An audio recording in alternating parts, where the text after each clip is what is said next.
vida de cada creyente que conoce a Jesús un poco, puede llegar tal vez una confusión en donde creamos que nosotros mismos somos independientes, que no necesitamos a nadie ni a nada, sino solamente nuestro propio concepto de Dios, nuestra propia perspectiva. Y esta independencia espiritual no es más que una vergüenza para Dios, porque lo que nos hace ver es que jamás hemos querido la voluntad de Dios, y solamente por un poco de conocimiento de quién es Dios, cambiamos ese conocimiento y en lugar de ser espiritual, terminamos siendo cristianos carnales. Y esto es lo que la Biblia habla en Apocalipsis 3 del 14 al 22 con la iglesia de la Odisea, que dicen que son unos cristianos tibios, aquellas personas que pues comenzaron creyendo en Dios, pero lo querían hacer todo bajo sus preceptos, estándares, bajo sus propias fuerzas y manipulando uno que otro pasaje bíblico para poder justificarse. Lastimosamente esta iglesia de la Odisea no es y no siguió los estándares de Dios. Por eso es que el Señor habla de que hay que tener la perspectiva correcta, que hay que tener la mente de Cristo. Y esto fue lo que le pasó a esta congregación. Si leemos en Apocalipsis capítulo 3 del versículo 14 al 22, el primero dice así, vamos a ir desglosando esto poco a poco para entender qué es lo que el Señor le quiere decir a esta iglesia y qué es lo que el Señor quiere decirnos a nosotros en estos tiempos finales. Versículo 14. Y al ángel de la iglesia de la Odisea escribe esto, dice el Amén, el testigo fiel y verdadero. Este ángel no es más que el mensajero, el líder, el pastor de esa iglesia, el líder principal de esa iglesia. Y es hermoso la manera que Jesús se describe a él mismo, porque usualmente utilizamos el amén para referirnos al así sea, sí Señor, yo quiero que se haga así, pero en hebreo lo que significa el amén, el significado es el verdadero, el testigo fiel, y aunque suene como una redundancia, es lo que el Señor quiere transmitirles a esta iglesia sobre su personalidad y lo que Él quiere hacerles saber a la congregación de la Odisea. Esta iglesia lastimosamente no era congruente con la verdad de Dios. Jesús se manifestó y dijo una parte de su personalidad que era el amén, el testigo fiel y verdadero. Y cuando leemos las otras cartas a las otras iglesias, él siempre decía pues una parte de su personalidad, de su esencia, lo que corroboraba por qué él estaba evaluando a esa congregación de esa manera. ¿Y será que estamos viviendo una vida bajo la perspectiva correcta? ¿Será que estamos viviendo conforme a la voluntad de Dios teniendo esa mentalidad? Todas estas palabras vienen de la misma raíz hebrea, amén. Y Jesús es la manifestación perfecta de la verdad. Y por eso dice que en el principio fue Dios y el verbo estaba junto con Dios. Y cuando Jesús se manifestó fue la perfecta forma, definición de la verdad o del amén. También dice, si leemos el versículo 14, el principio de la creación de Dios. Y naturalmente pensamos que el principio de la creación de Dios nos referimos a la parte física, el cielo, el agua, la tierra, los animales, las especies, mas sin embargo no nos referimos aquí como a la parte física que el Señor creó, sino más bien que el Señor es el preeminente, es la preeminencia, es el gobernante sobre la creación divina, o sea, la creación física del Señor. Ahora, Él es el que estuvo presente junto con el Espíritu Santo de Dios, porque dice en principio Elohim, que es el Dios trino, que ahí se manifiesta Padre, Hijo, Espíritu Santo. Ahí es donde se manifiesta que Él estuvo presente y que existió cuando todas las cosas fueron creadas. Entonces, Él es el principio de la creación, es decir, que Él estuvo ejerciendo, manifestando su poder en ese proceso creativo. En el versículo 14 dice así: conozco tus obras, que no eres ni frío ni caliente. Ojalá fueras frío o caliente. Versículo 15 dice así. Y cuando el Señor dice, conozco tus obras, es porque el Señor se refiere que está haciendo una evaluación. Y sí, estamos viviendo en este mundo físico, terrenal, con una cierta jerarquía. Y la misma jerarquía, casi el mismo sistema, lo que hace es reflejar lo que hay en el cielo. Hay líderes pastorales, hay presidentes, hay gobernantes. Y así es como funciona también el Señor. Igualmente con lo que se refiere a la evaluación. ¿Sí? También somos evaluados, somos probados en nuestra fe, somos pasados por fuego. También existe prueba en esta vida de creyente. Entonces Él comienza con esta evaluación para determinar si alguien es de agrado a Dios. Y Él trata de discernir nuestros pensamientos, nuestro corazón, nuestras acciones. Y Él quiere ver que todo esto venga en conjunto y se manifieste en forma de carácter, del carácter divino.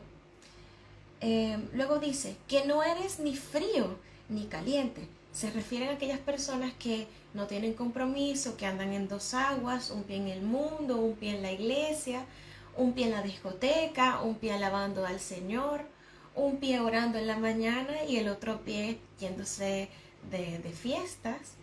Entonces dice que este tipo de personas, que esta congregación no tenía un compromiso fuerte para responder fielmente a Dios y les faltaba la pasión. Entonces las personas que son tibias espirituales son aquellas que andan entre dos aguas, que creen en Dios pero no quieren hacer su voluntad y tampoco se ve reflejado en el carácter ni en el testimonio. También se le dicen que son falsos cristianos o personas simplemente que no han conocido a Dios y solamente quieren calmar la conciencia. Y luego dice, ojalá Dios refleja el deseo, el anhelo de que todos nosotros que vamos a sus pies tengamos un compromiso fuerte, que seamos fervientes en oración, que manifestemos ese carácter, que seamos así como Cristo, que reflejemos ese carácter, ese testimonio. Y Dios expresa ese anhelo a este pueblo. ¿Para qué? Él anhela que este pueblo sea ferviente, comprometido y apasionado por Él y su obra de salvación en la tierra. Porque claro, se está refiriendo a una congregación. La congregación es el factor que transforma al mundo. Ese sí es la única institución que puede cambiar al mundo. Y luego dice en el versículo 16, y por cuanto eres tibio y no caliente ni frío, estoy por vomitarte de mi boca. Y por cuanto, o sea que hay una consecuencia por cada acción. Y por ende, y como consecuencia a esto, a lo del versículo 15, que no es ni frío ni caliente, yo te voy a vomitar. Si esta iglesia o persona no decide mientras puede, si esta iglesia o tú o yo no decidimos mientras podemos, mientras estemos vivos, sacar el pie de la tibieza, de la liviandad, de la frialdad espiritual, de jugar con nuestra alma, con nuestra vida eterna, esta persona va a ser vomitada, esta congregación va a ser vomitada, o sea que le da repulsión al Señor. El año pasado o hace 2 años, no recuerdo muy bien, yo sentí esta repulsión, este vómito es lo que siente el Espíritu Santo cuando hay mucho pecado, hay mucha depravación moral. Y creo que esto lo he contado ya antes, y es que el Señor me revelaba que tenía que orar por los niños, por los niños, por los niños, por los niños. Y me reveló eso del adenocromo, que es una droga, y eso a mí, si tú lo investigas, adenocromo sale exactamente qué es lo que es. Y el adenocromo naturalmente está presente en la sangre de los niños torturados, que fueron violados, que son llevados a la masacre. bueno, violados, ya lo dije. Y yo leyendo todo esto y lo que hacía, también lo utilizan como una droga, lo venden, lo importan, lo exportan. Es horrible. En el momento que yo vi esto, yo sentí lo que dice en versículo 16, que es como una náusea, nauseabundo, te sientes, te da asco, te enferma. Y el Señor lo que quiere decir aquí es que los cristianos tibios le enferman y los va a vomitar.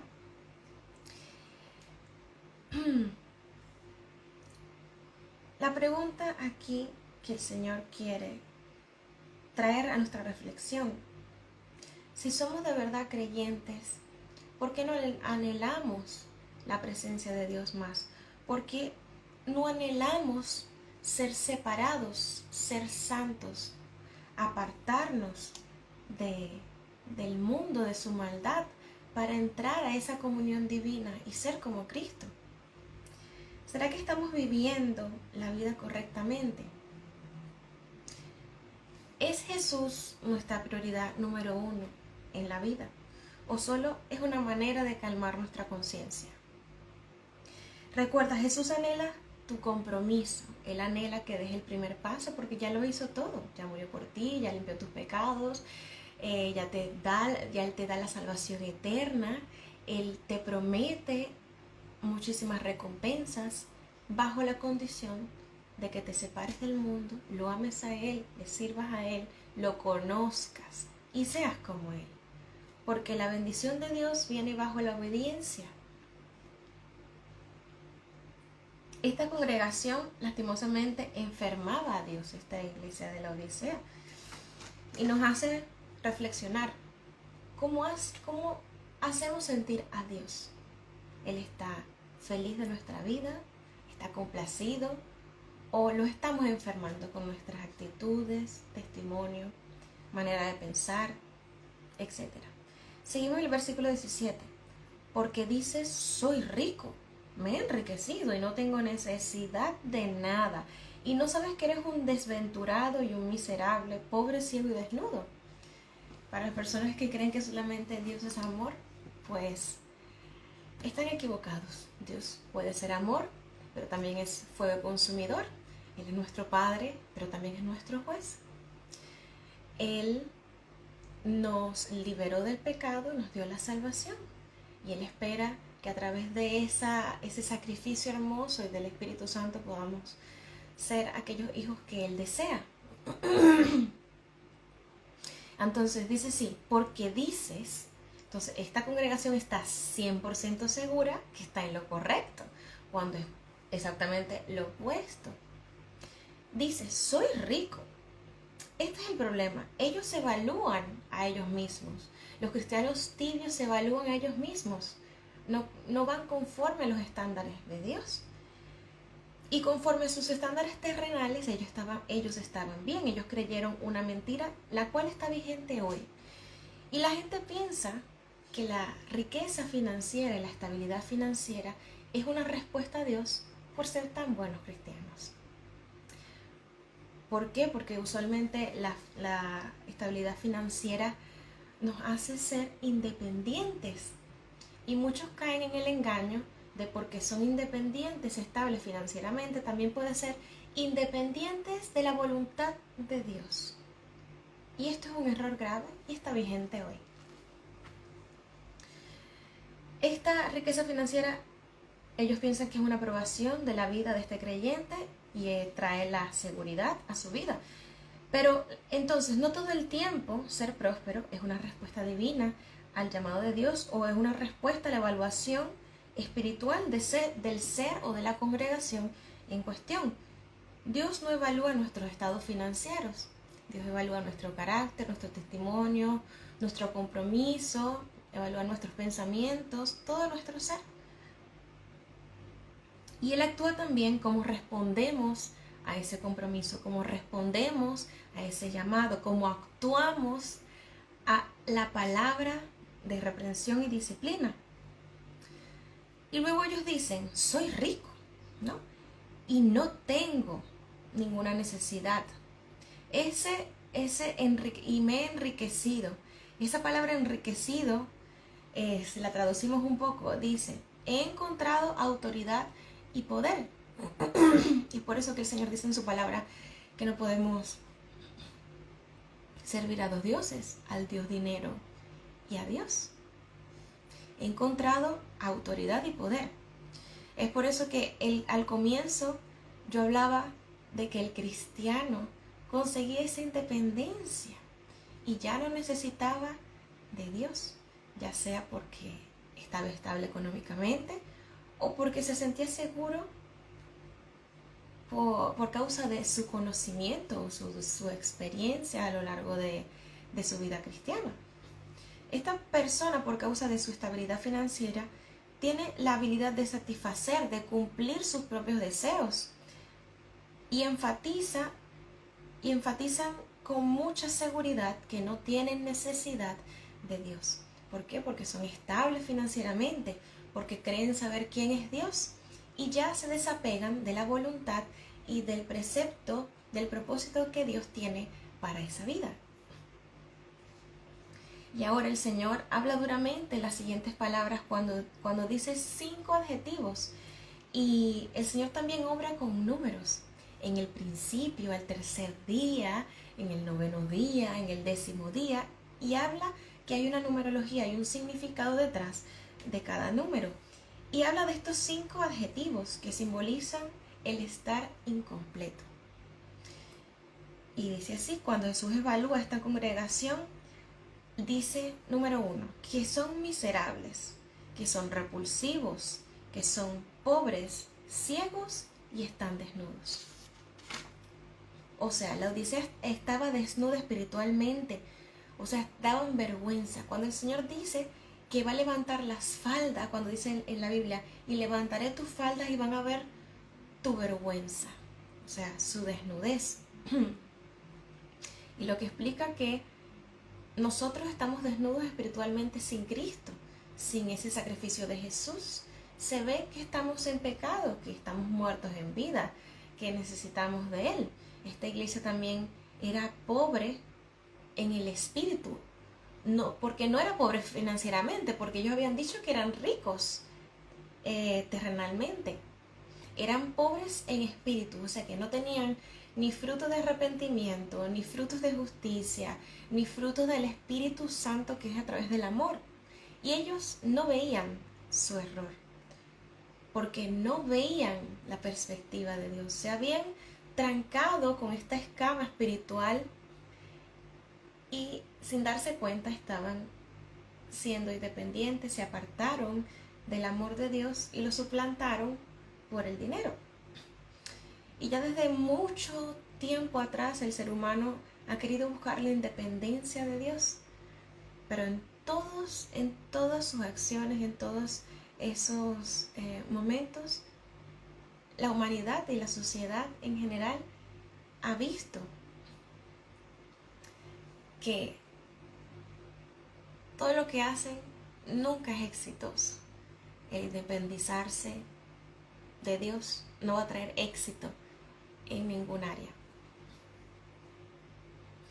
Todo creyente se presentará para evaluación y habrán 2 resultados para el Señor: o seremos agradables o le daremos vergüenza. No hay una posición intermedia para Dios. Y se nos ha presentado a Dios como aquel que nos quiere complacer, que quiere cumplir nuestros deseos, nuestros sueños, anhelos, metas, etc. Se nos ha presentado a Dios como el genio de la lámpara, que hay que pedir 3 deseos y Dios no los va a hacer realidad. Pero la verdad de Dios es que nuestra vida debe ser agradable a Él. No Él tiene que ser agradable a nosotros, entiéndanme. Nosotros tenemos que agradar a Dios con nuestros pensamientos, con nuestra manera de vivir, con el testimonio, con el carácter, porque no es Él que tiene que ser, que tiene que llevarnos a lo que nosotros queremos, sino nosotros llevar nuestro corazón, nuestra alma a lo que Él quiere. Es por eso que mucha gente se apartan de la iglesia, porque Dios no les cumplió tener el esposo, tener el novio, tener la casa, tener el coche, y al final son cristianos que son terrenales. Y Dios no quiere personas terrenales, Él busca espíritu, un espíritu agradable a Él. Entonces, hagámonos esta pregunta: ¿estamos lejos de su voluntad o estamos haciendo nuestra voluntad? Sean bienvenidos todos aquellos que están viendo este live, que Dios los bendiga grandemente y les pueda hablar a través de esta palabra. El versículo 18 dice así: te aconsejo que adquieras de mí oro, que ha sido refinado en fuego. Y la única manera que una persona puede experimentar un cambio en sus vidas es que escuche el consejo de Dios. Y este consejo de Dios va a comenzar una transformación en espíritu, alma, cuerpo, porque todo lo que Él hace es visible, es perfecto. Y de Él viene la sabiduría, así que escuchemos lo que Dios quiere decirnos el día de hoy. Cuando Él dice que de mí adquieras el oro, en 1 Corintios 3 también habla de algo parecido. Y habla de cómo las personas van a ser probadas como el oro, ¿no? Pero que exactamente nos dice que nuestra fe va a ser probada como el oro. Y otra vez confirma de que el Señor nos evalúa. Como en el versículo anterior: yo conozco tus obras, vamos a ser evaluados. Y como el oro, Él quiere remover todas las impurezas que son terrenales, que están adheridas al ser en cuestión, o sea, al pecado, a la carne. Él quiere remover todas estas impurezas que causan conflicto con su voluntad, que causan conflicto con su espíritu. Así que debemos preocuparnos en tener ese carácter del reino de Dios. Producir esos frutos, los frutos del espíritu, los frutos de justicia y el fruto del arrepentimiento. Debemos preocuparnos en tener ese carácter, ya que de esto es que hablaremos durante todo Apocalipsis. Todo Apocalipsis. También hablaremos sobre el establecimiento de su reino, de su voluntad, no de nuestra voluntad, de su reino. No podemos parar lo que viene. Solamente tenemos que preocuparnos en nuestro ser individual y en mostrar ese amor a otros, y el Señor va a establecer ese reino. Con tu permiso o sin tu permiso, Él lo va a establecer. En el versículo 18 dice: para que seas rico. Entonces, si adquirimos el consejo de Dios, si nuestra fe es purificada, nuestro ser es purificado a través del fuego, si compramos y si aceptamos ese consejo, vamos a ser ricos. Ricos no solamente habla aquí de ser ricos terrenalmente, financieramente, sino ricos espirituales, porque ya esta iglesia era rica financieramente. Y otros seres que están en el cielo que me encantan, que son los 24 ancianos, también eran ricos. Eran ricos en espíritu. Y ellos siempre, hay una parte en Apocalipsis que después vamos a estar estudiando, que hablan que los 24 ancianos lanzaban las coronas al Señor. Lanzaban todas sus riquezas espirituales y se lo daban a Él, que es digno. Y al final todas estas pruebas que estamos pasando como cristianos, la limpieza de las impurezas espirituales, carnales que tenemos cada uno de nosotros, todas estas riquezas van a ser entregadas al Rey de Reyes y Señor de Señores, porque no podemos pagarle, y esto es así. El versículo 18 dice así, para seguir el versículo: y serás rico y tendrás vestiduras blancas, para que te cubras y no aparezca la vergüenza de tu desnudez. Claro, ahora tú vas a una playa aquí en España o en Europa, en Italia, lo que sea, las personas se desnudan. Pero el Señor aquí lo dice claro, que la desnudez es vergüenza ante Él. Sí, cuando Adán y Eva se rebelaron, ellos vieron su desnudez física. Pero el Señor lo que se dio cuenta fue de su desnudez espiritual. Y aquí la Biblia es un libro espiritual, así que hay que tomarlo todo de manera espiritual. Estas vestiduras blancas esta vestidura usa la ilustración sobre cómo nosotros tenemos que estar vestidos apropiadamente en el espíritu, que es a través de las buenas obras. Las vestiduras blancas significan las buenas obras. Bien, así que si alguien carece de buenas obras es porque también carece de obediencia. Cuando alguien se viste de prendas blancas significa que está demostrando la verdad de Dios en su vida. Y en realidad de esto se trata estos capítulos que estamos hablando, el segundo y el tercero. Y es que nos ayudan a lograr ese carácter divino, nos hacen abrir los ojos espirituales y ver que el Señor quiere más de nosotros, no solamente de la boca para afuera, sino que su amor, su palabra, sea reflejada en nosotros, en nuestras vidas y en todas las congregaciones. Y luego dice el Señor aquí en el versículo 18, seguimos porque este versículo es un poquito largo, dice, y colirio para ungir tus ojos, para que veas. Esta es la zona de la Odisea, para resumir, ellos producían el colirio. Y era un producto muy usado en aquel tiempo. Y el Señor le decía, tú que produces colirio, tú tienes que comprar de mí el colirio para que tú puedas ver. Porque esas personas, esa congregación tenía ceguera espiritual, no tenían la perspectiva de Cristo, la visión de Cristo. Estaban ciegas y estaban juzgándose ellas mismas como aprobadas. Estaban aprobándose bajo sus estándares. Y en toda esta área ellos utilizaban el colirio, eran productores, pero Dios buscaba cerrar esta sección de este versículo explicando que debemos de tener su visión para entender.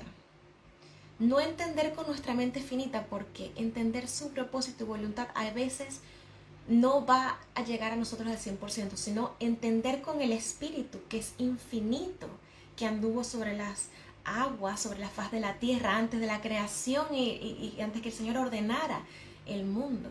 Ese es el entendimiento que tenemos que tener, el entendimiento espiritual, no el entendimiento racional. El raciocinio humano con Dios no funciona. Así que tenemos que caminar bajo su perspectiva. Y si no vamos conforme a su voluntad, nuestra vida jamás va a cumplir el propósito de Dios. Y ahora viene Jesús manifestándose como Padre, Dios manifestándose como Padre en el versículo siguiente, que dice así: yo reprendo y disciplino a todos los que amo. Dios como Padre disciplina y reprende. Él regaña, Él endereza las veredas torcidas. Cuando Él habla de la Biblia, cuando Él se refiere a nosotros, se refiere como ovejas, se refiere también como a árboles. Y Él a todo árbol, si tú alguna vez has tenido un árbol, una planta, y ves que se está yendo al lugar torcido, uno, la volteas para que vea la luz y pueda enderezarse sola, o como hacen las personas que tienen bonsáis, ellos amarran y acomodan esta hoja para que tome la forma que el creador, que su dueño quiere que esta planta tome. Y el Señor, pues, como todo padre, va a enderezar nuestras veredas torcidas, nuestras ramas torcidas, para que ese propósito, para que ese carácter divino en nosotros sea reflejado, y sea reflejado también en esta congregación. Y si tú sientes ahora que el Señor te está disciplinando o te está reprendiendo, no rechaces esa reprensión, esa disciplina, porque ningún otro, ni nuestros propios padres, van a poder disciplinarnos como el Señor lo hace. El Señor sabe el porqué de nuestras actitudes. Él conoce la raíz de cada uno de nosotros y de cada uno de nuestros problemas. Así que acéptala porque Él te ama. Y Dios pone las cosas en orden. Él es un Dios de orden.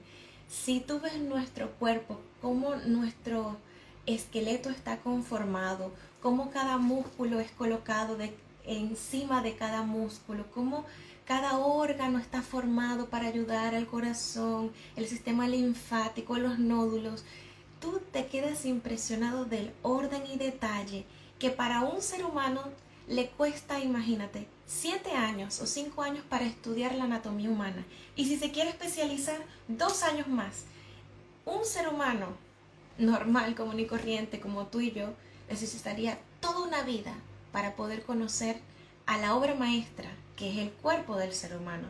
Y ahí, en este en nuestros propios cuerpos podemos ver el detalle del Señor. Cada poro, cada vello, cada cosa te dice que Dios es un Dios de orden. Así que debemos orar para que Dios ponga en orden nuestras vidas, para que su reprensión sea manifiesta en las áreas necesarias. Y esta disciplina y esta palabra que le está dando esta congregación es un llamado de alerta para que nos acomodemos, nos arreglemos, para que veamos nuestra desnudez, nuestra vergüenza, que no somos nada sin Él. Y es por eso que el Espíritu Santo nos ayuda a ver nuestros fallos. Cuando alguien se rebela contra la verdad de Dios, esa persona será disciplinada. Cuando alguien se rebela a un padre, ese hijo va a ser disciplinado. Cuando alguien se rebela ante la autoridad de un gobierno, esa persona va a ser disciplinada, va a la cárcel, tiene que ir sentencia, hay juicio. Igualmente, Dios obra igualmente de esa manera. ¿Para qué? Porque el Señor en cada uno de nosotros quiere manifestar su voluntad, su propósito.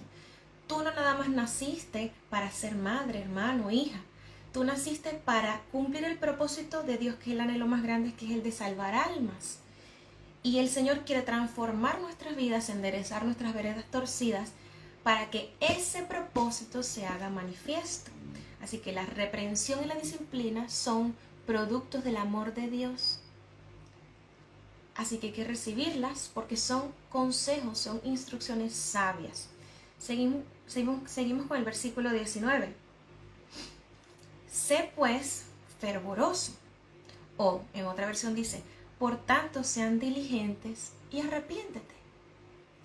Muchos somos diligentes y disciplinados en lo que queremos. Yendo al gimnasio, comiendo bien, llegando temprano al trabajo, llegando temprano a la escuela, entregando los deberes, pero también tenemos que ser diligentes y disciplinados en la palabra de Dios, en lo que Él nos mandó a hacer en esta tierra. Así que la pregunta es, ¿podríamos ser diligentes y disciplinados en el cambio que el Señor quiere manifestar en nuestro espíritu, en nuestra alma, en nuestra vida, en nuestra familia? Cuando somos diligentes, el Señor, a través del Espíritu Santo, va a colocar en nosotros el arrepentimiento, porque el arrepentimiento no es humano, es espiritual.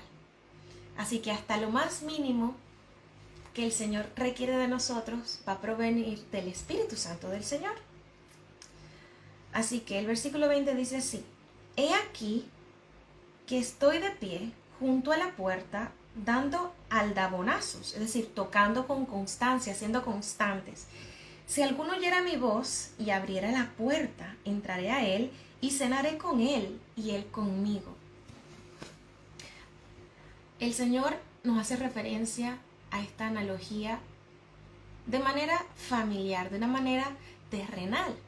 Entonces dice aquí que Él está de pie enfrente de tu puerta, que Él está siendo constante, tocando, llamándote por tu nombre. Abre, que tengo algo importante que decirte.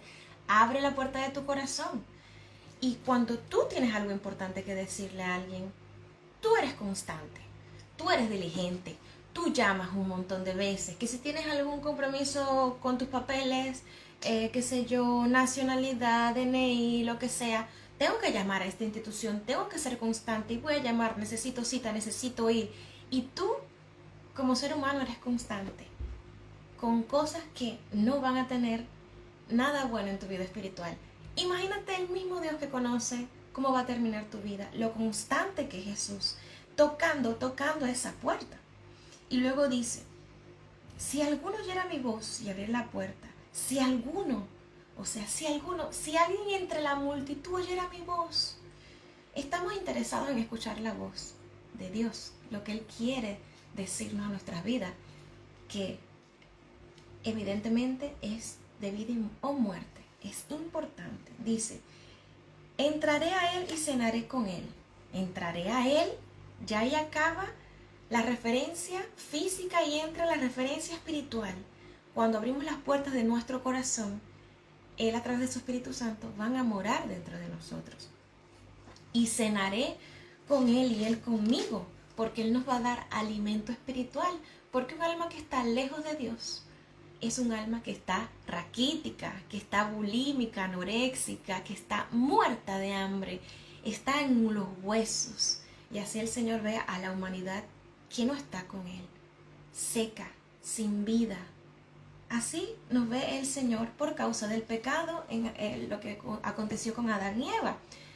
Y entonces Jesús dice, si de verdad tuviera intimidad contigo, si me tomaras en cuenta, habría una relación entre nosotros. Y tú entenderías por qué yo soy tan constante y estoy tocando tu puerta todos los días. Y también entenderías por qué te reprendo, por qué te disciplino y por qué recompenso a aquellos que amo. Jesús toca la puerta consistentemente. Y si abrimos y aceptamos la invitación, tendremos una relación con Él y disfrutaremos su presencia. Así como cuando tienes una mejor amiga o un mejor amigo y tú lo que quieres es cuadrar un momento para estar con él, con ella. Y tú nada más estando con esa persona, tú eres feliz, tú estás en paz, tú hablas con Él, te descargas. Así mismo el Señor quiere hacer con nosotros, que compartamos con Él esa unión, esa intimidad, porque no solamente va a traer paz, va a traer cambio verdadero a nuestras vidas. A través de esa intimidad con Él experimentaremos esa vida espiritual que Él tanto quiere, ¿no? A través de la adoración, de la oración, la lectura de la palabra, a través del amor, la fraternidad con los hermanos de la iglesia, Él va a traer esa transformación a nuestras vidas. Esta intimidad traerá victoria. Victoria. Versículo 21. Al que vence le concederé sentarse conmigo en mi trono, como también yo vencí y me senté con mi Padre en su trono. Dios nos dará el privilegio de estar sentados con Él, con Dios. Lo que me imagino aquí es la película de Narnia o cualquier película, la película de las princesas, la Cenicienta, que se casó con el príncipe, que se sentó. Es un momento de gran honra, de gran alegría. Es un momento que te da gozo. Y todo eso es resultado de la intimidad con Dios, es resultado de la disciplina, es resultado de la reprensión, es resultado de haber disfrutado esa compañía divina, es haber disfrutado adorarle, es un resultado tan hermoso de solamente obedecerle, oír su voz, abrir la puerta y dejar que Él hable a nuestras vidas. Y lo que se refiere, el trono, que se sentará conmigo en el trono, se refiere a que vamos a estar sentados en puestos de gran eminencia, de importancia, junto a la mismísima presencia de Dios. Esto nos dice que tendremos autoridad. Y en los capítulos anteriores, el Señor nos promete que vamos a ser gobernadores, sacerdotes en esos reinos de 1000 años. Es decir, que sí vale la pena, vale la pena. A esta congregación le gustaban las riquezas, según el versículo 21. Y Dios dará autoridad a todos aquellos que con amor tuvieron una relación con Jesús, siguiendo sus pasos y manifestando esas buenas obras, ese carácter, esa fe. En el versículo 22 dice así, es el último: aquel que tenga oídos espirituales, escuche o responda lo que el Espíritu dice a la congregación, o a las iglesias, o a ti. Cuando leamos estas cartas a las iglesias, tenemos que responder adecuadamente. Yo te invito a que leas estas cartas tú mismo y comiences a reflexionar. ¿Será que yo soy un cristiano tibio? ¿Será que yo quiero hacer mi voluntad? ¿Será que mis obras están a medias? Y comenzamos a tener esa reflexión. Es necesario tenerla ahora, antes de que el rapto ocurra. Evaluemos nuestra vida espiritual y tenemos que descubrir si somos o no agradables a Él. Pidamos ser evaluados, pidamos ser reprendidos, pidamos ser pasados por fuego. antes de que venga el arrebatamiento, porque así Dios expresa su amor hacia nosotros. Y vaya que la recompensa es grande. Y más grande es ese amor que vamos a tener eternamente. Así que yo espero que este mensaje haya tocado tu corazón y oro en el nombre de Jesús que el Espíritu Santo pueda abrir tus ojos espirituales. Si tú hoy, el día de hoy, te estás evaluando a ti mismo bajo tus preceptos, te estás justificando a ti mismo, yo pido al Espíritu Santo que traiga sobre ti la visión de Cristo para que puedas colocarte el colirio que el Señor tiene para ti, para que puedas ver la desnudez espiritual tal vez en un área de tu vida y que puedas llegar al arrepentimiento. Yo pido en el nombre poderoso de Jesús que el Señor pueda traer a ti la disciplina divina, que es el amor puro del Señor como Padre que te ama. En el nombre poderoso de Jesús, yo oro sobre tu vida, que sobre ti caiga la unción del Señor y que el Espíritu Santo pueda llevarte a arrepentimiento y que esta palabra pueda quedarse en tu corazón, en las paredes de tu corazón, y puedas tú caminar como lo hizo Jesús, y puedas tú caminar en el testimonio, en el amor, en los frutos del Espíritu, en el fruto de la justicia, en el fruto del arrepentimiento y agradar al Señor. Yo oro para que tu fe sea aumentada y que aunque muchas pruebas el Señor te pase por fuego, por tribulación, yo oro para que tu fe nunca caiga y para que esa recompensa divina sea manifestada en tu vida aquí en la tierra y en tu vida eterna. En el nombre poderoso de Jesús. Amén y amén.